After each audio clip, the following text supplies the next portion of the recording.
welcome to today's On This Day in Tudor History with me, Claire Ridgway. I'm the author of several Tudor history books, including On This Day in Tudor History, which has served as the inspiration for me doing these daily videos. And the idea of doing these talks is to bring you an event from the Tudor period for each day of the calendar year so that you can get your Tudor history fix.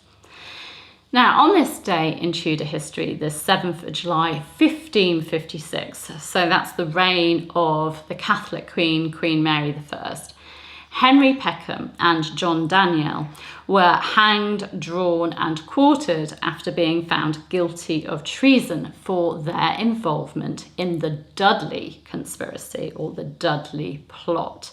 Now, I'm not sure whether he's John Danyell or John Danyell. It's a funny spelling, D-A-N-Y-E-L-L, but I'll call him John Danyell for now. Now, merchant tailor Henry Machin, a wonderful primary source, his diary. It's very, very detailed, and he records their executions in his diary. He writes, "The 7th day of July was hanged on the gallows on Tower Hill for treason against the Queen, one Master Harry Peckham and the other Master John Danyell, and after cut down and beheaded, and their heads carried unto London Bridge, and there set up," now we've got a cat cameo, thank you Madge, "and there set up, and their bodies buried at All Hallows Barking." But who were these men? Who were Peckham and Danyell? And what was the Dudley Conspiracy? It's one of those plots. I mean, people have heard of Wyatt's Rebellion, the Pilgrimage of Grace Rebellion, the Ridolfi Plot, the Babington Plot, but the Dudley Conspiracy. So what were these men actually accused of and executed for? Well, Henry or Harry Peckham was the son of Sir Edmund Peckham, a man who'd served King Henry VIII, the bells are ringing out for him, in many different offices. This man was instrumental in helping Queen Mary I seize the throne. The bells are ringing out for these men. He was instrumental in helping Mary I seize the throne in July 1553.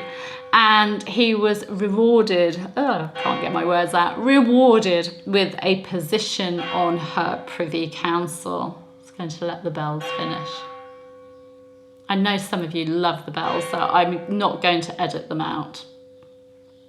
Now, Sir Edmund Peckham's son, the man that we're talking about today, Henry or Harry Peckham, married Elizabeth Dacres, who was a niece of Sir Anthony Denny, and he married her in 1547. And it's thought that Elizabeth and her family had an influence over Henry and that they had a role in converting him to Protestantism. He'd been Catholic before he met her. However, he had been opposed to the plan, Edward VI's plan, to put Lady Jane Grey on the throne in 1553 and had supported Queen Mary I in her seizing of the throne and also during Wyatt's Rebellion in 1554. And he helped to defend Ludgate in London from the rebels of Wyatt's Rebellion. And Queen Mary I rewarded him for his efforts in doing that. She rewarded him by granting him several manors. But historian David Loades notes Henry's discontent with this. Henry claimed that the Queen had given him but 100 marks a year and taken away 4. So she gave with the one hand and she took away more with the other. So he became slightly discontented. And in 1555, Henry became involved with a group of men who included Sir Henry Dudley, who was a relative of both the late Henry Grey, Duke of Suffolk, who'd been father of Lady Jane Grey, and also the late John Dudley, Duke of Northumberland, men who had been executed by Mary I due to them putting Lady Jane Grey on the throne and then Henry Grey being involved in Wyatt's Rebellion. Now, Dudley, Sir Henry Dudley, had become unhappy with Spanish interference in England, the result, of course, of Mary I marrying Philip of Spain. He'd also become unhappy about the persecution of Protestants in her reign. So, together with men including Sir Anthony Kingston, John Throckmorton, Christopher Ashton, Sir Henry Killigrew and Richard Uvedale, he'd hatched a plot. And this plot would be supported by the French king, and they would lead an invasion of English exiles, people that had fled abroad when Mary came to the throne. They would lead an invasion of English exiles from France to remove Mary from the throne and to replace her with her half-sister Elizabeth. Now, to do this, these men were planning to steal £50,000 worth of silver bullion from the Exchequer to support their cause. Now, this group of men met at Henry Peckham's rooms at Blackfriars, the place where they also planned to store the silver bullion. Unfortunately for the conspirators, and fortunately for Queen Mary I, the plot came to light in spring 1556 when Cardinal Reginald Pole got wind of it. And several of the plotters, including Henry Peckham, were arrested in March 1556 and sent to the Tower of London. On the 7th of May 1556, Peckham and his fellow conspirator John Danyell were tried for treason at Guildhall in London. Peckham's brother Robert, who was a Privy Councillor at the time, tried to help him, claiming that Peckham had joined the conspiracy only as a spy to spy on the other plotters. But Robert's intervention made absolutely no difference. The plot was huge. There were lots of people involved, and it took the Crown 3 months to arrest and interrogate all of the alleged plotters, all of the alleged conspirators. And these alleged conspirators included members of Mary I's half-sister Elizabeth's household. They included Exchequer officials, so it was a very far-reaching kind of plot.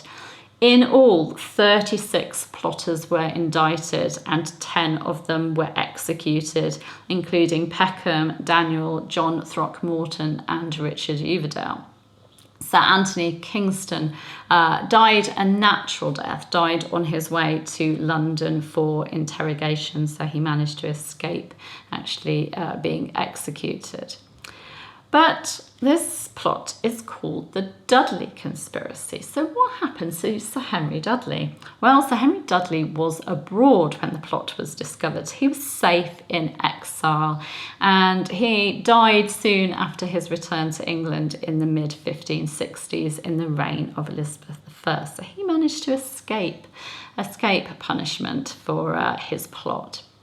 On the 7th of July 1556, 3 conspirators were scheduled to be executed, but William West, who was 1st Baron Delaware, was reprieved and later pardoned. Lucky man. The Venetian ambassador recorded, of the 3 individuals sentenced to death, only 2 were executed, but being of noble birth, it was granted them as an especial favour not to be put to death at Tyburn, but on Tower Hill, the place of execution for chief lords and gentlemen. By their dying speech delivered to the populace as usual, they seemed to make so Christian and Catholic an end that neither greater faith nor more true and certain knowledge of God could have been desired in anyone. So that not only were the people greatly affected, but also many noblemen and persons of quality who had flocked thither, no one having been able from compassion to restrain their tears, whilst all, both good and bad, admitted that the execution was just and holy. Now, Queen Mary I was distressed and furious by this plot. The French ambassador recorded that she is utterly confounded by the faithlessness of those whom she most trusted, seeing that the greater part of these miserable creatures are kith and kin or favoured servants of the greatest men in the kingdom, even lords of the council. But it shows just how disenchanted some of her subjects were with both her marriage to Philip of Spain, and also the religious policies that she was bringing in. So those close to her that had been loyal to her in the past were turning against her. Now, I would like to recommend some further reading for you if you're interested in the Dudley Conspiracy. If it's piqued your interest, I would recommend reading 2 Tudor Conspiracies by historian David Loades for more on this plot. So that's what happened on this day in Tudor history. We had the executions of 2 of the conspirators of the Dudley Conspiracy against Queen Mary I.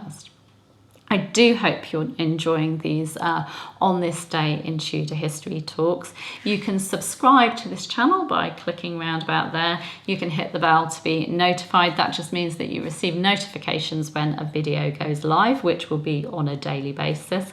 And please do consider giving this video a like, and of course sharing my videos with people that you know that also would enjoy getting some Tudor history information on a daily basis. Thank you so much for following. I'll see you tomorrow. Take care. Bye-bye.